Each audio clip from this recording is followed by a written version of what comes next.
E se eu te dissesse que tudo o que você aprendeu na escola sobre o descobrimento do Brasil foi uma mentira?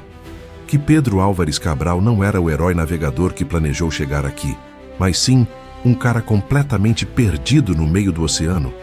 Olha, eu sei que parece loucura, mas fica comigo aqui por alguns minutos, porque o que eu vou te contar vai explodir a sua cabeça. Imagina só, você está em 1500, é capitão de uma frota com destino à Índia para buscar especiarias e ouro. Mas você se perde no caminho e acaba descobrindo um continente inteiro por acidente. E o mais insano de tudo isso, os portugueses sabiam que essa história não batia e decidiram esconder a verdade por mais de 500 anos. Hoje, eu vou te mostrar as provas de que o descobrimento do Brasil foi o maior acidente da história. Ou será que foi? Se prepara, porque essa história vai mudar tudo o que você pensava que sabia sobre o Brasil. 13 navios portugueses cortam as águas revoltas do Atlântico Sul. Destino: Índias Orientais. Missão: riquezas inimagináveis. Mas algo deu terrivelmente errado. Pedro Álvares Cabral, capitão-mor da maior expedição portuguesa da história, estava completamente perdido. Mas às vezes, os maiores erros da história se tornam os maiores milagres.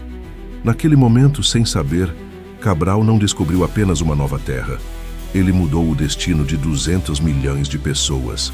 Mas a versão que você conhece dessa história é uma mentira de 500 anos. E hoje, vocês vão descobrir a verdade. Lisboa, março de 1500.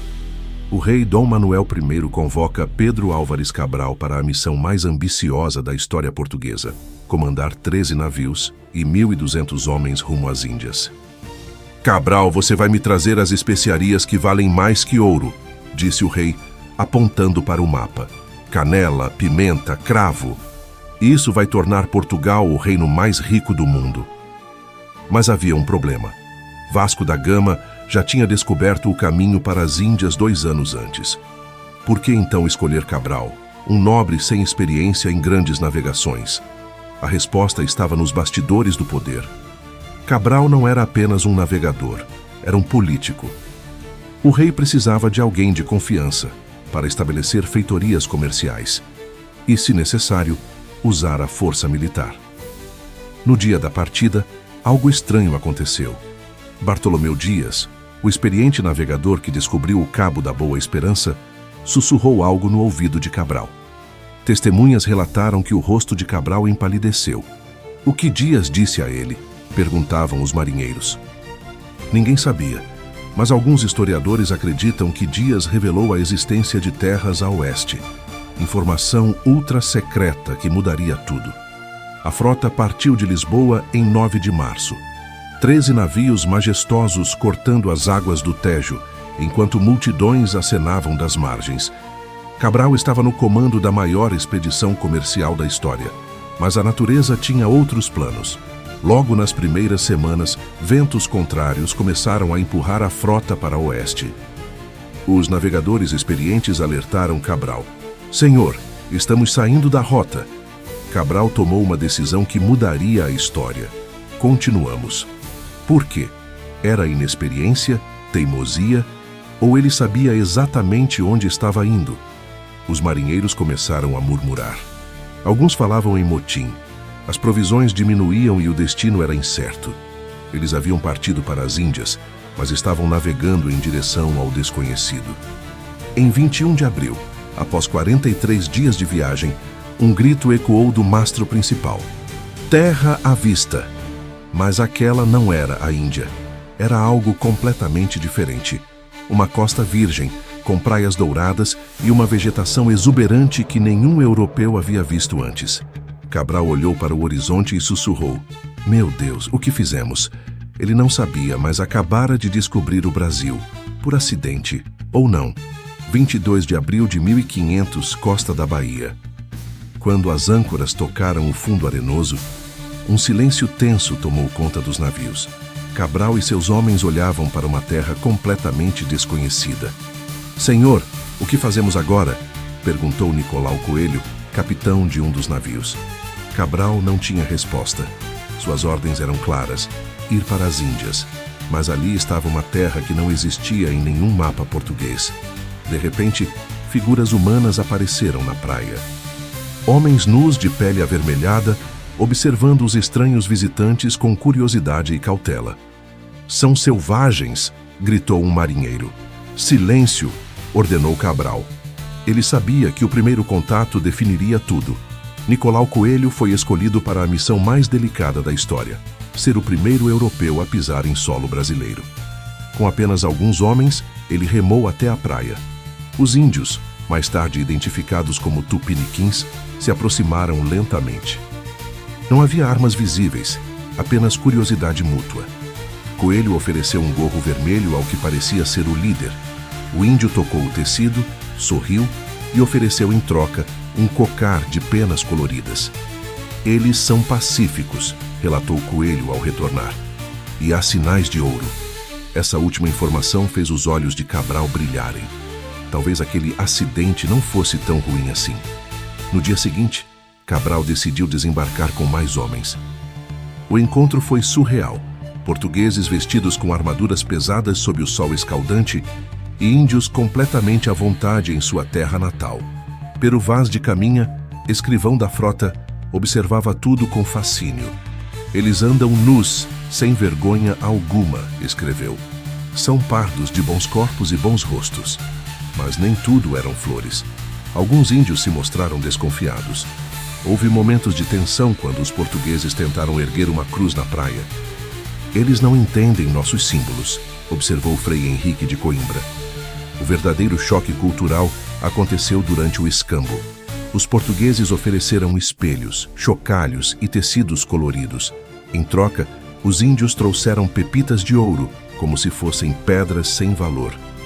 "Por um espelho eles nos dão ouro", sussurrou um marinheiro. Cabral percebeu imediatamente o potencial daquela terra, mas também entendeu algo mais profundo: aqueles não eram selvagens. Eram pessoas com sua própria cultura, organização e conhecimento da terra. A pergunta que atormentava Cabral era: o que fazer agora? Ele tinha duas opções: continuar para as Índias como planejado ou explorar essa nova descoberta. A decisão que ele tomaria mudaria o destino de dois mundos para sempre. A descoberta que mudou tudo. 26 de abril de 1500. Cabral tomou a decisão mais importante de sua vida: celebrar uma missa em solo brasileiro. "Frei Henrique, prepare a cerimônia", ordenou. "Vamos tomar posse desta terra em nome de Portugal." A primeira missa do Brasil aconteceu na praia de Coroa Vermelha. Mais de 800 portugueses ajoelhados na areia, enquanto centenas de índios observavam, perplexos, aquele ritual estranho. Durante a missa, algo extraordinário aconteceu. Os índios começaram a imitar os gestos dos portugueses. Quando os europeus se ajoelhavam, eles se ajoelhavam. Quando faziam o sinal da cruz, eles tentavam repetir. "Eles têm alma", sussurrou Frei Henrique para Cabral. "Deus os trouxe até nós." Mas Cabral estava pensando em algo muito mais prático. Enquanto rezava, seus olhos percorriam a paisagem: rios navegáveis, madeira de qualidade, solo fértil e, principalmente, sinais de metais preciosos. Após a missa, ele convocou seus capitães para uma reunião secreta.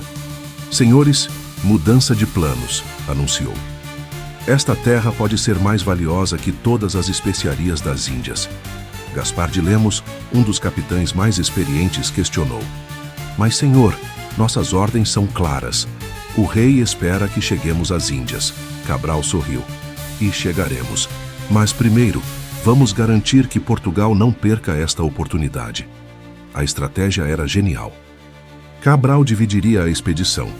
Enviaria um navio de volta a Portugal com a notícia da descoberta e amostras das riquezas locais, enquanto o resto da frota continuaria para as Índias.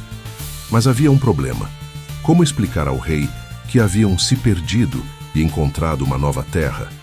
A solução veio de Pero Vaz de Caminha. "Senhor, eu escrevo a carta oficial. Vou dizer que foram os ventos e as correntes que nos trouxeram aqui." "Perfeito", concordou Cabral. Uma descoberta por acaso sempre soa melhor que um desvio proposital. Nos dias seguintes, a atividade foi frenética Os portugueses cortaram pau-brasil, coletaram amostras de minerais e capturaram animais exóticos para enviar ao rei. Os índios observavam tudo com crescente preocupação. Alguns começaram a se afastar, intuindo que aqueles homens barbudos não eram apenas visitantes. Em 2 de maio, chegou o momento da partida. Cabral deixou 2 degredados na nova terra, Afonso Ribeiro e outro homem cujo nome se perdeu na história. "Vocês são os primeiros colonos do Brasil", disse Cabral. "Aprendam a língua, estudem os costumes. Quando voltarmos, vocês serão nossos intérpretes." Enquanto os navios se afastavam da costa, Cabral olhou para trás uma última vez. Ele sabia que acabara de mudar a história. Mas o que ele não sabia era que sua descoberta acidental esconderia um segredo por 500 anos. O segredo de 500 anos. Enquanto a frota de Cabral seguia para as Índias em Lisboa, uma conspiração silenciosa começava a se formar. Dom Manuel I recebeu a carta de Pero Vaz de Caminha em julho de 1500. Ao ler sobre a descoberta acidental do Brasil, o rei não demonstrou surpresa. Na verdade, sorriu. "Majestade, que fazemos com esta informação?" perguntou seu conselheiro. "Nada", respondeu o rei. "Por enquanto, nada." Por quê? A resposta estava nos bastidores da política internacional. Desde 1494, o Tratado de Tordesilhas dividia o mundo entre Portugal e Espanha. Tudo a leste de uma linha imaginária pertencia a Portugal. Tudo a oeste, a Espanha. O problema era que ninguém sabia exatamente onde essa linha passava. Se o Brasil estava do lado português, era uma descoberta fantástica. Se estava do lado espanhol, seria um problema diplomático gigantesco. Dom Manuel tomou uma decisão estratégica: manter o Brasil em segredo, até ter certeza de que a terra pertencia legalmente a Portugal. Durante anos, apenas um círculo restrito de pessoas sabia da existência do Brasil. Cartógrafos portugueses receberam ordens para não incluir a nova terra em mapas oficiais. Navegadores foram proibidos de falar sobre a descoberta, mas havia outro segredo, ainda mais explosivo.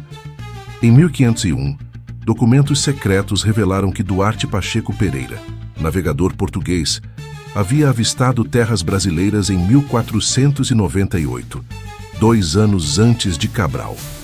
Se isso fosse verdade, significava que Portugal já sabia da existência do Brasil quando enviou Cabral para as Índias. A descoberta acidental seria, na verdade, uma missão secreta de reconhecimento. Por que esconder isso? A resposta estava na genialidade da estratégia portuguesa. Se admitissem que conheciam o Brasil antes de 1500, a Espanha poderia questionar a legitimidade da posse, alegando que Portugal havia violado o Tratado de Tordesilhas propositalmente. Mas se a descoberta fosse acidental, durante uma viagem legítima às Índias, não haveria questionamentos. O plano funcionou perfeitamente. Durante décadas, a Espanha acreditou que o Brasil havia sido descoberto por acaso. Quando finalmente perceberam o valor da colônia portuguesa, já era tarde demais. Em 1530, quando Portugal finalmente decidiu colonizar o Brasil oficialmente, a versão da descoberta acidental já estava consolidada na história. Pero Vaz de Caminha, sem saber, havia se tornado o autor da maior mentira histórica do mundo. Mas por que essa verdade permaneceu escondida por 500 anos? Porque convinha a todos.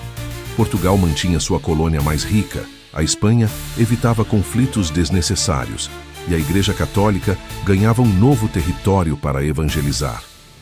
A única pergunta que restava era: Cabral sabia que estava mentindo?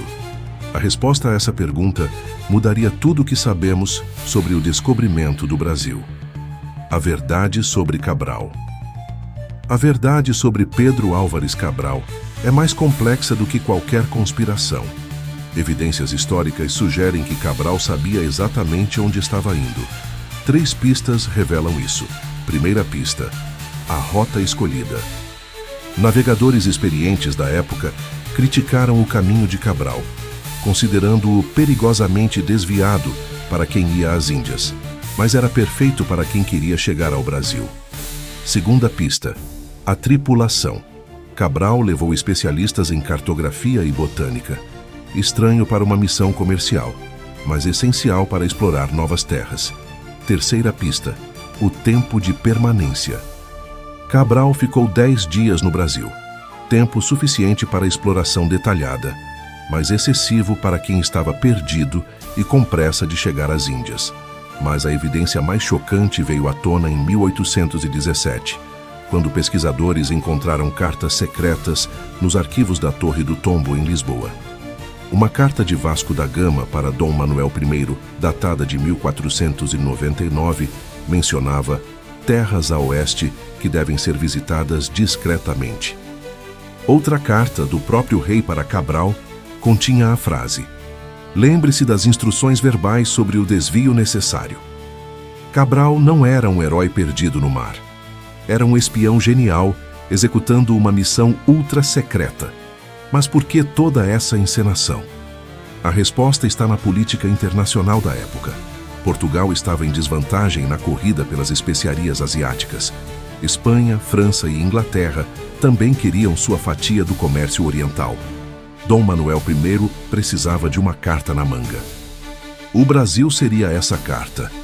A estratégia era brilhante: descobrir acidentalmente uma nova terra, explorar seus recursos em segredo e só revelar sua importância quando Portugal estivesse forte o suficiente para defendê-la. Cabral executou o plano perfeitamente. Sua atuação como navegador perdido foi tão convincente que enganou historiadores por 5 séculos. Mas havia um preço a pagar. Quando Cabral retornou a Portugal em 1501, esperava ser recebido como herói. Em vez disso, foi tratado com frieza pelo rei. Por quê? Porque heróis recebem honrarias, estátuas, reconhecimento. Espiões recebem silêncio. Dom Manuel não podia celebrar Cabral publicamente sem revelar a verdade sobre a missão secreta. Então, Cabral foi aposentado discretamente, com uma pensão real mais longe dos holofotes. Ele morreu em 1520, levando o segredo para o túmulo. Durante 500 anos, a versão oficial prevaleceu. Cabral descobriu o Brasil por acidente. Essa mentira protegeu os interesses portugueses e se tornou verdade histórica. Mas documentos recentes provam que o descobrimento do Brasil foi a operação de espionagem mais bem-sucedida da história. Pedro Álvares Cabral não foi um herói acidental. Foi um espião genial que mudou o destino do mundo. O legado da mentira. Então, o que isso muda? Tudo e nada ao mesmo tempo. O Brasil continua sendo brasileiro. Nossa história continua sendo nossa história. Mas agora sabemos que ela começou com uma mentira genial. Pedro Álvares Cabral não foi o navegador perdido que aprendemos na escola. Foi um espião brilhante que executou uma das operações secretas mais bem-sucedidas da história. Por 500 anos, Portugal conseguiu manter essa farsa. Por quê? Porque funcionava para todos. Para Portugal, a versão oficial legitimava a posse do Brasil sem conflitos diplomáticos. Para a Espanha, aceitar a descoberta acidental evitava guerras custosas. Para essa igreja, o Brasil representava milhões de almas para converter. E para nós, brasileiros, ganhamos uma história épica de descobrimento acidental que se tornou parte da nossa identidade nacional. Mas a verdade é ainda mais épica. Nosso país não nasceu de um erro de navegação. Nasceu de uma estratégia genial, de planejamento meticuloso, de visão de futuro. Cabral não tropeçou no Brasil. Ele nos encontrou porque sabia exatamente onde procurar. Isso torna nossa história menos romântica? Pelo contrário, torna-a mais impressionante. O Brasil foi desejado antes mesmo de ser descoberto. Fomos o sonho secreto de um império, o plano B que se tornou o plano A. E Cabral? Ele merece ser lembrado não como o navegador perdido, mas como o espião que mudou o mundo. Sua mentira de 500 anos protegeu nosso país, permitiu nossa formação e nos deu tempo para nos tornarmos a nação que somos hoje. Talvez seja a hora de erguermos uma nova estátua para Cabral, não como o descobridor acidental, mas como o estrategista genial que nos deu o Brasil. Porque a verdade, por mais tardia que seja, sempre vale a pena. E agora você sabe, O descobrimento do Brasil não foi um acidente. Foi o maior golpe de espionagem da história. Obrigado por descobrir a verdade comigo. Se essa história te surpreendeu, imagina o que mais está escondido nos livros de história. Até a próxima revelação.